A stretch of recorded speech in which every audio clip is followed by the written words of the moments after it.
Assalamualaikum warahmatullahi wabarakatuh. Halo semuanya, perkenalkan nama aku Zikri Munah Hidayat. Aku dari kelas 3 IMA 17 Fakultas Ilmu Komunikasi Universitas Gunadarma.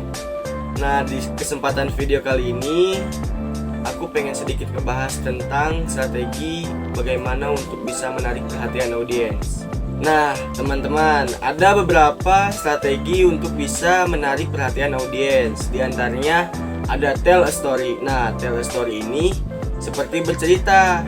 Sebagaimana ahli retorika Walter Fisher berpendapat bahwa manusia paling baik dipahami sebagai homo narans.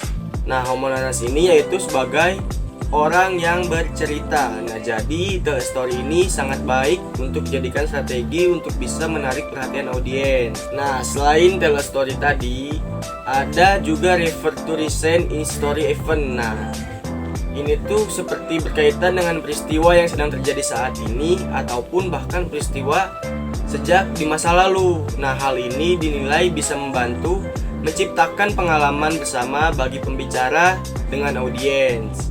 Karena pembicara meningkatkan semua yang hadir bahwa mereka memiliki kesamaan dalam acara ini. Nah, selain itu, merujuk pada peristiwa yang sedang terjadi atau sejarah juga dapat membantu membangun niat baik dan kredibilitas pribadi dengan menunjukkan bahwa pembicara menyadari hubungan antara pidato khusus dengan apa yang terjadi saat ini di dunia maupun sejarah di masa lalu. Nah, teman-teman, yang selanjutnya ada refer to previous speeches. Nah, ini tuh merupakan situasi di mana kita melakukan pidato setelah orang lain yang juga berpidato tepat sebelum kita. Ketika kita dalam situasi ini, maka mungkin saja pembicara sebelum kita sudah membahas beberapa informasi yang akan kita rencanakan untuk dibahas, atau mungkin telah memberikan pidato tentang topik yang sama saat kita akan membawakan topik tersebut. Nah, dengan merujuk pada pidato sebelumnya, kita bisa meningkatkan kredibilitas kita dengan merujuk pengetahuan kita tentang pidato sebelumnya. Dan kita memiliki kesempatan untuk membandingkan pidato kita dengan pidato sebelumnya. Contoh lainnya, contoh kecilnya seperti pada saat kita sedang presentasi, mungkin topik yang kita bahas akan sama. Namun, sebisa mungkin kita lebih baik dari presentasi yang sebelumnya agar bisa menarik minat untuk mendengarkan presentasi kita. Begitupun kepada audiens. Nah, yang berikutnya ada refer to personal interest. Nah, ini merupakan salah satu bagian terpenting sih menurut aku, karena ini adalah salah satu pertimbangan utama dalam memilih topik yang sesuai untuk pidato kita. Dimana bila topik itu sesuai dengan apa yang kita minat, mungkin pembawaan kita akan lebih enjoy ataupun relax dan bisa menarik minat audiens untuk mendengarkan. Nah, kita harus memiliki minat yang dalam dan jelas dengan topik yang akan kita sampaikan. Kita harus pula menyukai apa yang akan kita sampaikan. Dengan begitu, kita bisa menunjukkan kredibilitas kita kepada audiens bahwa kita memang mampu dan bisa dipercaya dengan semua yang akan kita sampaikan. Karena ketika kita menyukai apa yang akan kita sampaikan, maka biasanya kita menyajikan informasi tersebut dengan cara yang menarik, lebih hidup, dan lebih jelas. Nah, yang selanjutnya ada use telling statistik. Ini merupakan cara untuk memberikan informasi dengan menggunakan data statistik, sehingga audiens akan tertarik untuk melihat dan mendengarkan hal tersebut. Namun, ada beberapa hal yang perlu kita perhatikan dalam menyajikan data statistik tersebut. Yang pertama, ada pastikan data statistiknya akurat. Yang kedua, pastikan data statistik relevan dengan topik pidato kita.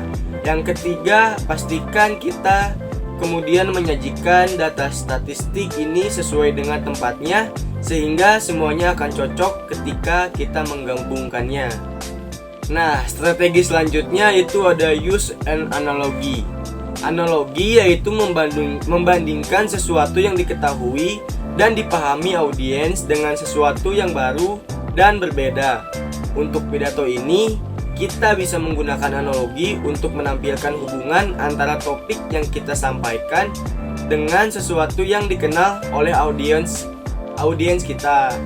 Analogi dapat efektif karena biasanya menggunakan ide, informasi, dan nilai-nilai yang bisa menarik dan menghubungkan hal baru tersebut ke dalam topik kita, serta kepada kita sebagai pembicara, karena analogi dapat menciptakan koneksi antara kita dengan audiens. Nah, yang berikutnya ada use a quotation. Dari strategi ini, kita bisa menggunakan kutipan atau quotes dari sosok yang terkenal atau bisa juga dari sosok yang belum dikenal, jika memang kutipan tersebut sangat cocok untuk topik yang akan kita bawakan, dan hal itu dapat menarik perhatian audiens. Strategi selanjutnya ada ask a question. Mungkin kita sudah tidak asing dengan kata tersebut, di mana kita menggunakan pertanyaan untuk menarik perhatian audiens.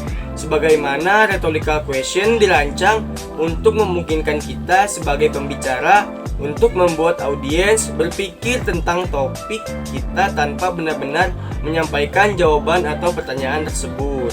Nah, strategi yang terakhir dari aku yaitu ada use humor. Penggunaan humor dalam pengenalan dapat menjadi salah satu jenis perkenalan yang paling efektif jika dilakukan dengan baik. Humor dapat membuat koneksi antara pembicara dengan audiens, dapat membuat audiens rileks, dan bisa membuat audiens mendapatkan gambaran dari apa yang akan kita sampaikan jika penggunaan humor tersebut dikaitkan dengan topik yang akan kita bawakan. Humor yang dilakukan dengan buruk dapat menghancurkan pidato dan merusak kredibilitas pembicara.